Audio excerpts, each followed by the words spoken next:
On today's show, we're breaking down the potential Cowboys extension candidates before this season and why they actually can indeed afford to pay them, despite what various people might try to tell you. Now, if you want more Cowboys videos and you want to help explain to people why they have the pie and the money available, this is a good video to share. Send this to your friends if they claim the Cowboys are on cap space. As we will get into, they are not. As of right now, and I'll use over the cap because I think they're the best salary cap site out there, the Cowboys have $10 million in salary cap space. That is on the $295.5, almost $300 million projected 2026 salary cap. However, there are some buts here that we'll get into because you say 10's not a lot. Well, that does not yet factor in, I don't believe, the rollover money, which is not finalized, won't be finalized for a while. Right now, it's around 30. That number might drop down to 20 or something. So, asterisk it, but it's going to be more than 10 once the rollover gets factored in. And already, the Cowboys have the tied for third most players under contract for 2026. 46 total. In the offseason, the top 51 only count. So all of a sudden, you're not actually that far away from filling a normally sized roster. So you have a lot of cheap players under contract because in reality, you're only locked into and committed to these three players. It's Dak Prescott, CeeDee Lamb, Osa Odighizuwa.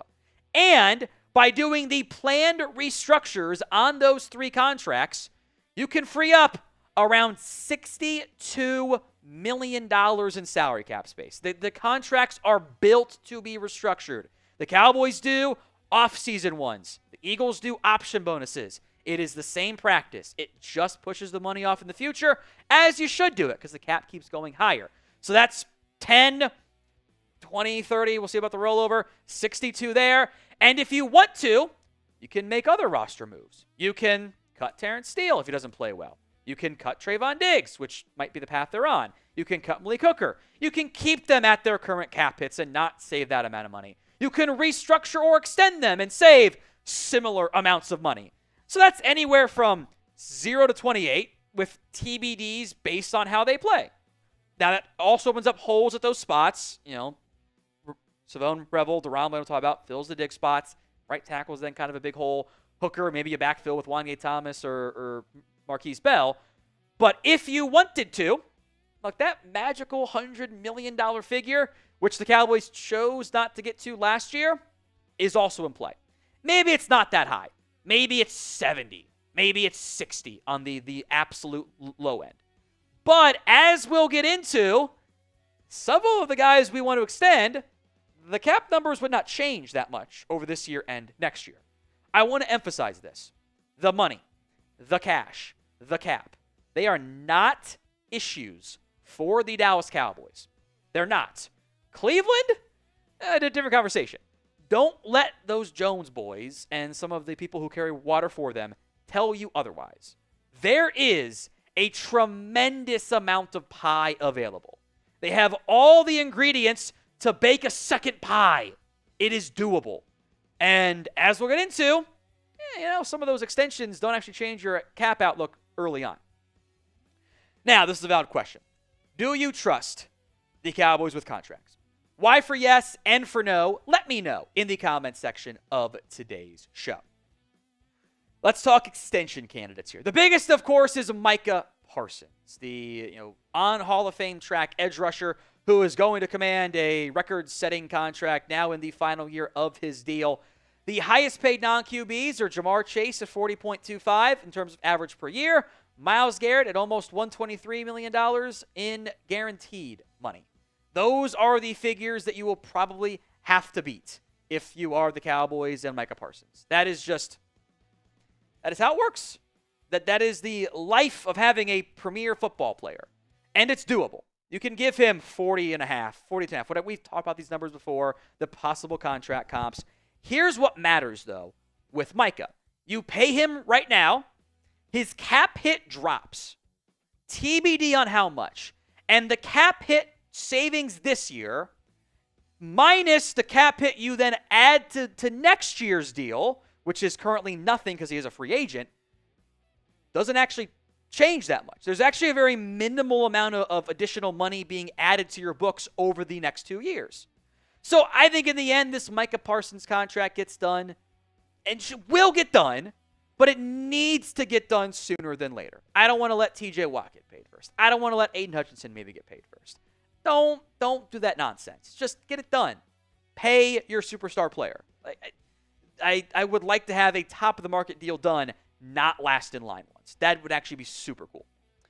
Now, you can predict when the Micah decision comes. I think it's a signing, but trade is also an option.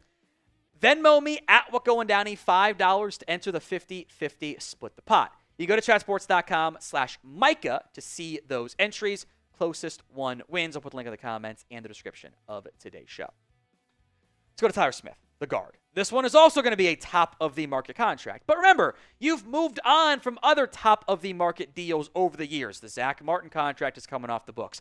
Tyron Smith's deal is off the books. The big Zeke contract is off the books. You've committed to 3 guys long-term. That's really it. Now, Trey Smith is kind of the highest-paid guard in the NFL, but that's at $23.4 million per year. Landon Dickerson is making $21 million. The 5th-year option for Tyler Smith is $21.2. Why don't you just do a 4 or 5-year deal at the 5th-year option price tag? That will boost your cap hit this year by at least a decent chunk of change. But it's also going to drop the 2026 figure. Instead of having a $25 million cap charge in 2025 and 2026, you probably smooth that out and drop it, especially in next year's numbers. So again, you can make Tyler Smith the highest paid guard in football and not really have any massive change to your salary cap outlook. And yes, you're changing the numbers in 2028 and 2029 and 2030, and I don't care. I don't care how you look numbers-wise with a rising salary cap that's going to explode in 2029, by the way, when the TV contracts are up. I don't care about that. Give me my 3 to 4 year window. Maximize that. And if it fails, why not blow it up? And if it works, I kick the can down the line again until the quarterback has to retire. That's what I would do. Again, you can no real money changes next 2 years cap-wise with these two. None. And I'm looking at 60, 70 in the cap space already. Now, we're in a share battle this month against the 49ers report. Speaking of teams that don't always handle their money right. Good lead right now. Let's expand that lead. Share today's video if you haven't already done so. Now, I think these two are no-brainers. Like, those just do them. Like, there's not much conversation to be had. This one has some conversation. That is DaRon Bland, the cornerback. And it might be an either-or scenario. The cornerback market has taken a step forward. Derek Stingley, J.C. Horn got big-time money. I am very curious what DaRon Bland would be searching for on the open market or in an extension. There's kind of some tier gaps between Pat Surtain and a extension adjustment coming for Jair Alexander at 21. Diggs makes 19.4. I think a minimum top 10, probably more like top 5 money to get DaRon Bland done. Again, you can do that. It is a much larger cap hit of the next 2 years because he's a late-round pick, and there's nothing on the books next year. So that would actually eat into some of your salary cap space for the first time. What you're probably going to do here is pick.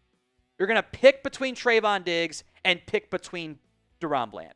You cut Trayvon Diggs, you save $12 million.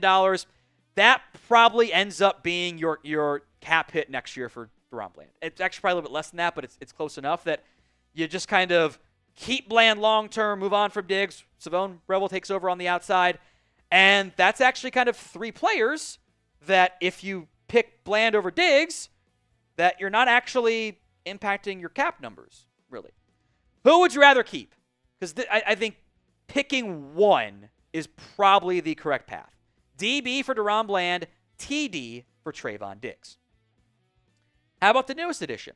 That is George PIckens. And this one very much feels like, and they've really outright said, they're not going to do an extension right now. So this will be a next, February, March conversation. I want to look at some of the notable contracts here. Obviously, Jamar Chase is number 1. CeeDee Lamb is number 3. New Steeler DK Metcalf is number 4. I think Brandon Ayuk, as one of the more recent deals, is worth mentioning.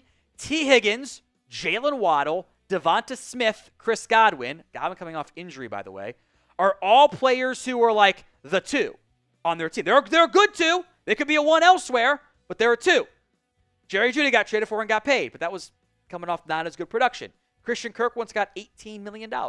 Like, if I'm Pickens' camp, I'm asking for Jalen Waddle, T. Higgins, minimum Devonta Smith money. If I'm Dallas, I probably don't want to commit to that right now. So it certainly feels like all sides are going to let this be a prove-it deal. And I'm actually on board with that. As, again, someone who is arguing, pay. I'm actually okay allowing this one to play out. Because I think the player is very much in favor of that, and I get it. Like, if you're George Pickens, you're like, I get the best QB I've ever had. Like, I want to pay that. Like, I want to get myself a better chance there. So I think a possibility here is the franchise tag. Now, I don't like using the franchise tag because it gives you zero flexibility. It's $28 million at wide receiver. Defensive end is only 26.5 because they're at linebacker and defensive end is split. So some of those big contracts just kind of get spaced out across the 2 there. Corner's 22. Tight end, we'll talk about Jake Ferguson here in a second, is $16 million. I think you have one franchise tag. I'd rather not use it. I could see it being used, though, on George Pickens. But a lot of depends on how this year plays out. And that's very much a TBD thing. Again, that would take up a big chunk of your cap space, right? Now, we will have more updates on trades and news and rumors and contracts that hopefully get signed soon. Hit that sub button so you don't miss out. YouTube.com/CowboysTV. Let's go to Jake Ferguson. This one is also, I think, in a little bit different of a bucket. Pickens is not looking for a team-friendly deal. You're going to have to pick one between Bland and Diggs probably. Micah, Tyler Smith are going to be top of the market guys. I don't think Jake Ferguson is. And I wonder if there is a team-friendly contract to be had here with Jake Ferguson. The tight end market has also changed a lot. Kittle and McBride got paid this offseason. I don't think anybody thinks Jake Ferguson should be getting $19+ million per year. After this past year, didn't have a very good season. But you're probably staring on the barrel of he's as good as Dalton Schultz is, I think, even with coming off the bad year. And that was a several-year-ago contract. So the salary cap inflation kind of turns that into $14, $15, $16 million. Now, maybe you trust Ferguson to bounce back, and maybe he'll sign off on that team-friendly deal. He's kind of made some comments that, like, align with what the Jones boys like of it's a privilege to wear the star, and, like, this caliber of player. Sometimes the Cowboys have made mistakes paying them. Has normally been, like, the surprise extension that got done early. Jalen Smith, Lyle Collins. Like, that, there's risk with it. There's a lot of risk with it. And if you tag Pickens, I think you can make a real argument, let's try cheaper at tight end and not pay for, like, average to above average play. But I think this is kind of like the upside angle of, like, getting the team-friendly deal. Now, I think these are both extremely valid questions. Do you want to re-sign Jake Ferguson? K for keep, D for dump, you want to move on. Let me know in the comments of today's show. We'll mention the kicker, too. How about that? Brandon Aubrey. This one, for me, is, like, actually kind of straightforward, but there is a but. And that is this. He is actually going to be a restricted free agent this upcoming season. So there actually is cheap team control here. If the Cowboys wanted, they have, like, it's a $5 million and change second-round RFA tender. There's the franchise tag again then in 2026 if they wanted to go down that path. So, like, or 2027, I guess. There's options there. Or they kind of do the RFA tender and then make him the highest paid kicker in the NFL. Like, that would not surprise me. And right now, that's beating out Harrison Butker. That's 4 years, 25 and change, 6.4 on average. He's an alien. I have never been a fan of paying kickers. He doesn't miss very much. You probably let this year play out, and then let's see what happens. So, who do you not want to extend?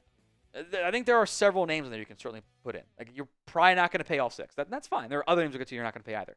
Let me know in the comments of today's show.